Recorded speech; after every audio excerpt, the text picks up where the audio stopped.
क्या सुनाते हैं? सब मौज से पहुंच गए, आराम से नींद वींद आ रही अच्छे से, तकलीफ तो कोई नहीं। बाकी 3 दिन है, 7, 8, 9। जो भी प्रश्न है, जो भी डिफरेंसेस तुमको समझ में आते हैं, कहीं रुकावट है तुम्हारे को, तुम आराम से खुले दिल से पूछो। सवेरे और शाम का सत्संग है, आप सत्संग में पूछोगे तो निवृत्ति अच्छे से हो जाएगी। आप भी समझ जाएंगे बात को और रिसीव करेंगे। कोशिश करके ऐसा करो। गुरु महिमा क्या है? सिर्फ शुक्राने मानना ही गुरु महिमा है। कहते हैं गुरु महिमा क्या है? सिर्फ शुक्राने मानने ही गुरु महिमा है। आप गुरु महिमा क्या समझते हैं? थोड़ा कुछ एक्सप्लेन कर सकते हैं? पहले तो महिमा जानो, महिमा क्या होती है। हम लोग एक आरती गाते हैं बचपन से, उसमें सारी भगवान की महिमा है, निराकार की महिमा। क्योंकि जब हम गुरु कहते हैं तो कभी एक शरीर नहीं है गुरु। गुरु है निराकार, गुरु है वाणी। तो जब हम महिमा गाते हैं तो आपने कभी देखा होगा, गुरु नानक साहब ने भी एक आरती लिखी है और हम सब भी ओम जय जगदीश हरे गाते हैं। बहुत पुरानी आरती, सभी लोग जहाँ भी होता है तो ये जरूर हमारी आरती गाई जाती है। और उसी तरह से गुरु नानक साहब की गगन में थाल गुरु चंद्र दीप का, ऐसा उसमें है। तो महिमा किसकी करी गई है उन आरतियों में? आरती खास हमारी महिमा के लिए है। और ऐसा सिस्टम हमारी भक्ति में बना था कि रोज शाम को संध्या के समय मंदिरों में, टिकाणों में, घरों में ये आरती गाई जाती थी, सदियों से पुरानी। तो इस आरती को कभी अंदर में उच्चारण करके देखो, इसमें सारी महिमा है। और जो महिमा है वो निराकार साकार एक महिमा होती तब है जब भगत और भगवान एक, निराकार साकार एक, हम और तुम एक। जब महिमा आती है, जैसे दिया, बाटी और तेल, तो रोशनी आई। दिया भी है, तेल भी है और बाटी भी है, तो रोशनी आई। तो रोशनी कब हुई? जब दिया, तेल और बाटी मिला, तब हुई रोशनी। ऐसे निराकार साकार मिला तो रोशनी। सिर्फ साकार मिला और उसने निराकार से नहीं मिलाया तो रोशनी नहीं होगी, कभी नहीं होगी।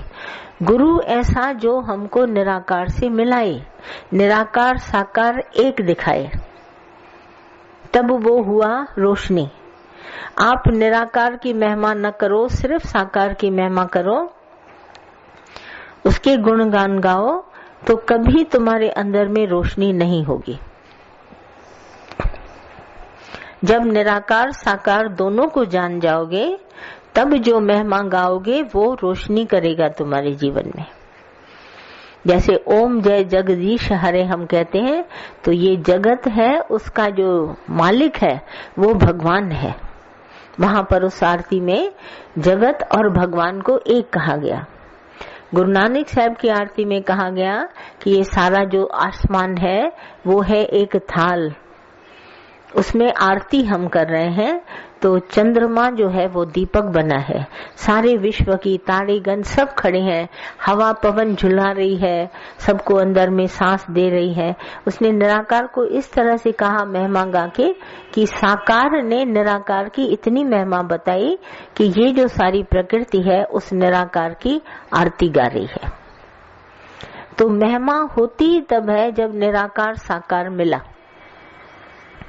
निराकार निराकार रहा, साकार साकार रहा, महिमा कभी नहीं होगी। जैसे यहाँ पर आजकल संसार में सब लोग गुरुओं की बड़ी पूजा करते हैं, गुरु पूर्णिमा मनाते हैं, और गुरु जो है वो गद्दी पर चढ़ के बैठता है, हार माला चढ़ाता है, गिफ्ट तुम्हारे से लेता है और आरती पूजा करा के व्रत नेम करके प्रसाद बांटता है। ऐसा अक्सर तुमने देखा होगा। सारे संसार में ये गुरु पूर्णिमा मनाई जाती है। एक दूसरे को गिफ्ट देते हैं, पैसा धन दौलत इकट्ठा होता है, बड़े बड़े श्राद्ध माना करते हैं, प्रसाद बांटते हैं, सारा दिन भोजन चलता है, इसी तरह के गुरु महिमा करते हैं। तो इसको गुरु पूर्णिमा कहते हैं। तो सिर्फ साकार की पूजा हुई, ज्योत नहीं जलेगी, कभी नहीं जलेगी। जब तक हमारा शास्त्र जो हमारे बने हैं उसमें एक शब्द आता है योग। जब मेरा निराकार से कनेक्शन ही नहीं है, योग माना कनेक्शन, जब मेरा उसके साथ कनेक्शन ही नहीं है तो हम क्या ज्योत जलाएंगे। बाटी का तेल के साथ कनेक्शन न हो और तेल किसी पात्र में पड़ेगा, दिए में, तो पात्र भी चाहिए, तेल भी चाहिए, बाटी भी चाहिए, और रोशनी हुई तब महिमा हुई। महिमा वहां पर है जब आप में निराकार का अक्ष पड़े, जब छवि पड़े। जैसे जल में चंद्रमा की छवि, ऐसे ही हमारा अंतःकरण जल की तरह है, उसमें हमारे निराकार की छवि। जब छवि पड़ी और हमने उस छवि को नमस्कार किया और ऐसे कबूल किया साकार। इस सारे विश्व में साकार गुरु एक निराकार की छवि है, कभी मत समझना। और उस दादा ने हमारे को जो गुरु की महिमा बताकर निराकार की छवि बताई अपने आप में, और फिर क्या किया, सब में बताया निराकार। बोला मैं भगवान का रिप्रेजेंटेटिव हूँ। मिसाल देते थे दादा, जैसे हमारे दूसरे मुल्क है, अमेरिका है, लंदन है, कहीं भी है, तो एक बाहर का एम्बेसडर जाता है जो हमारी इंडिया को वहां रिप्रेजेंट करता है।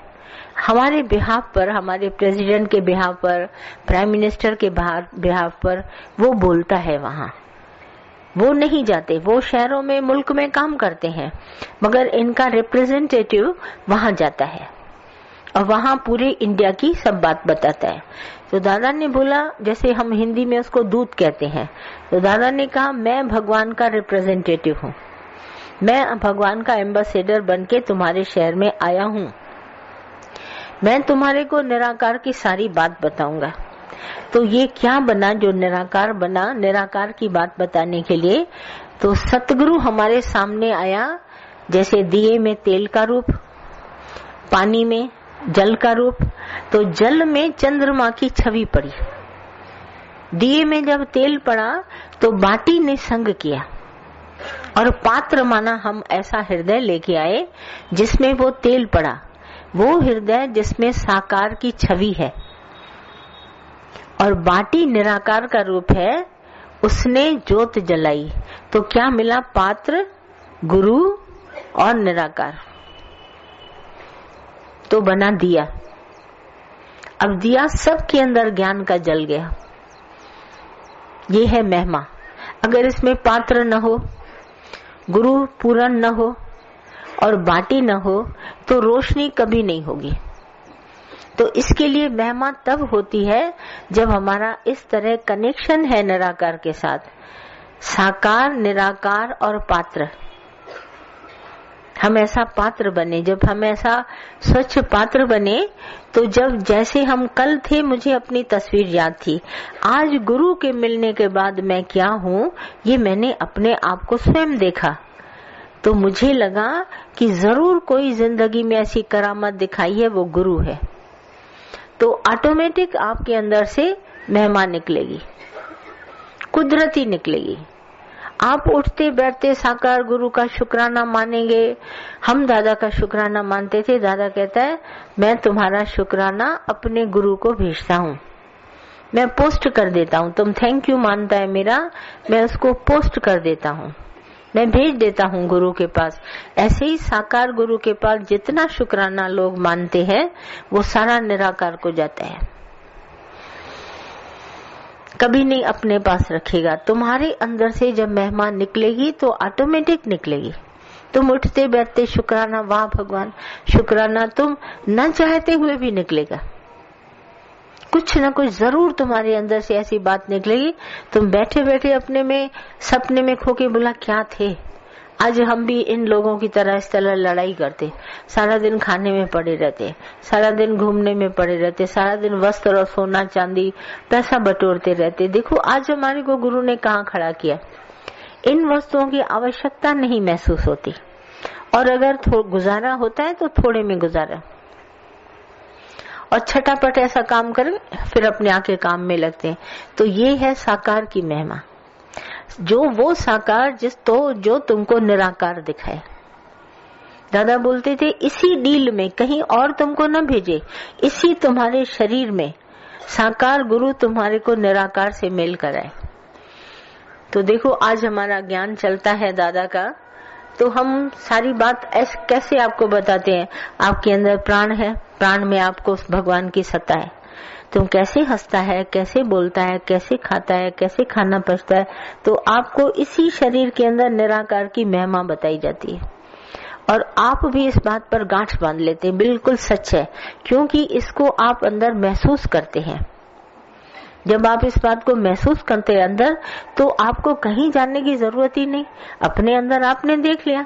तो गुरु की बात आपको बीसाना सच्ची लगती है, और वो ही महिमा है। जब आपको गुरु की बात बीसाना सच्ची लगे पूरी तरह से, तो समझ लेना महिमा हो रही है। 20 गुरु का मत माने, आज मेरी मत बीसाना गुरु की बात को माने। कैसे बीसाना, गुरु कहे सागर का पानी मीठा, तो मेरी मत कहे हाँ जी हाँ, ये हो गई थिर मत। और मेरी बात तो सोचे नहीं नहीं, सागर का पानी कैसा मीठा हो सकता है। और गुरु मत जब हम करते हैं गुरु, तो गुरु कहता है सागर, वो एक ऐसी चीज पकड़ता है जिसकी हमारे को बारे में बात मालूम नहीं है। गुरु कहता है मैं ऐसी बात बोलता हूँ जिसके बारे में इसको नहीं पता। देखे न पता होने पर उस बात को हाँ कहता है, तो गुरु कहता है सागर का पानी मीठा। तो शिष्य अगर कहता है हाँ जी हाँ, तो गुरु समझ जाता है, बिना कुछ सोचे विचारे कहता है हाँ जी हाँ, कहता है अब ये गुरु मत इसने ग्रहण कर ली। एक बार क्या हुआ, गुरु नानक साहब ने, उसके पास एक शिष्य आता था, बहुत अंदर में सेवा करता रहता था। एक बार गुरु नानक साहब के पास बैठा, बोला मेरे को बहुत एक परेशानी है। बोला क्या परेशानी है? बोला मेरी बेटी की शादी के लिए मेरे पास पैसा बिल्कुल नहीं है, मैं कैसे उसकी शादी कराऊं। तो गुरु नानक साहब ने अपनी चप्पल उतार के दे दी उसको, बोला जाके इसको बेचो, और तुम बेचोगे जितना पैसा मिले उसकी शादी कराना। वो बेचारा विश्वास से उस चप्पल को लेकर के ट्रेन में जा रहा था। तो वहां एक गुरु नानक साहब का शिष्य बैठा, गुरु नानक साहब को बहुत याद कर रहा था, और ये चप्पल ऐसा सीने से लगा के छिपा के भाई इसको बेच के मुझे शादी करानी है, विश्वास से ले जा रहा था। उस शिष्य ने कहा तुम क्या छिपा रहे हो? उसने कहा मेरे को गुरु नानक साहब ने अपने ये चरण के लिए दिया है चप्पल, और इसको कहा है बेच करके अपनी बेटी की शादी करना। तो एकदम उछल पड़ा, उसने बोला गुरु नानक साहब की चप्पल मुझे दे दो, मैं तुम्हें पैसा देता हूँ, तुम जितना कहो हम तुम्हारे को देते हैं। उसने क्या किया, कुछ पैसे उसको देकर चप्पल ले ली और पहुंचा गुरु नानक साहब के पास। तो गुरु नानक साहब ने कहा क्या छिपा रहे हो, ऐसे करके बैठे हो, क्या छिपा रहे हो?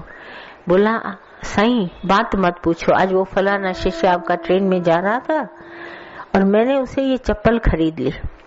थोड़ा सा अंदर में अभिमान जागृत हुआ, देखो मैंने इतने हजार देकर गुरु नानक साहब की चप्पल खरीदी। तो आता है ना जब खरीदारी, आप कोई भी चीज खरीदेंगे तो अंदर में अहंकार जरूर आएगा, खरीदेंगे। उसको भी अभिमान आया, तो गुरु नानक साहब ने बोला बस इतना ही उसको पैसा दिया, अरे मेरे चप्पल की तो वैल्यू कुछ और थी। एकदम वो नीचे गिर गया, क्योंकि अपने को सोच रहा था कि मैं तो बहुत अच्छा काम करके आया हूँ। बोला क्या उसको तुमने पैसा दिया, ये कोई मेरी चप्पल की इतनी वैल्यू है? तो इसका सिद्धांत कहते हैं ये गुरु का वचन अमोलक है। ये अमोलक वचन तुमको जो गुरु देता है, ये गुरु महिमा नहीं है, ये निराकार की ही महिमा है। क्यों? क्योंकि गुरु के अंदर जो प्राण है, उन प्राणों में जो सत्ता है, ये वाणी वहां से आई है।